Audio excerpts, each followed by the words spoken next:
Today we're going to explore some color options for your flower.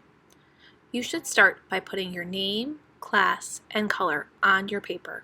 Your color is going to be the color you use as you paint today. When you pick up your paintbrush, remember to use that sponge to make sure he's nice and dry. Also, make sure today you are only putting paint on the brush and not the metal part. Dip your brush in, don't scoop him, to control how much paint you put on your brush. And then remember to use strokes that are nice and long to make your paint look nice and smooth. When you are done, make sure you bounce your brush up and down in the water to clean him off. If you stir, he will not get clean. Look at your brush, see if he has all the paint off before you bounce on the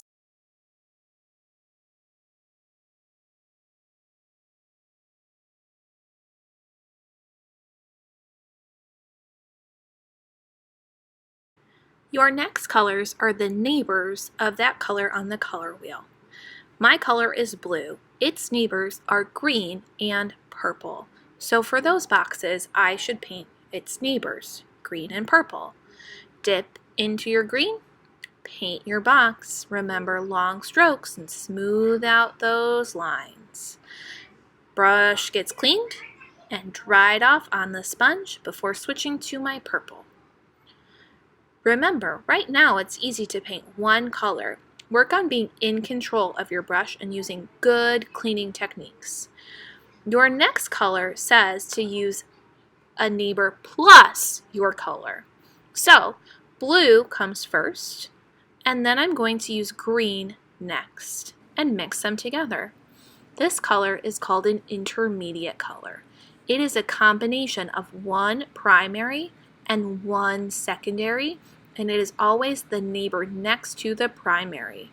Here's a color wheel with intermediate or tertiary colors on it. You can see blue-green is located in the middle of blue and green.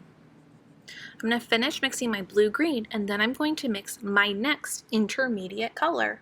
My other neighbor is purple, and purple is to the other side of blue.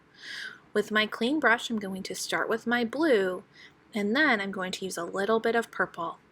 Purple is lower on the color wheel, so if you're not careful, he could take over your color. Remember to use less of your stronger bully color today. Your final colors are tints, shades, and tones. Remember, white is really light compared to blue. Use more white and less blue for your tint. I put a little dot of blue, and I'm going to add a lot of white to it to make a tint of blue. Mix first before you smooth it out. Try to make it the same color everywhere on your paper. Then it's time for your shades. Shades are a color plus black.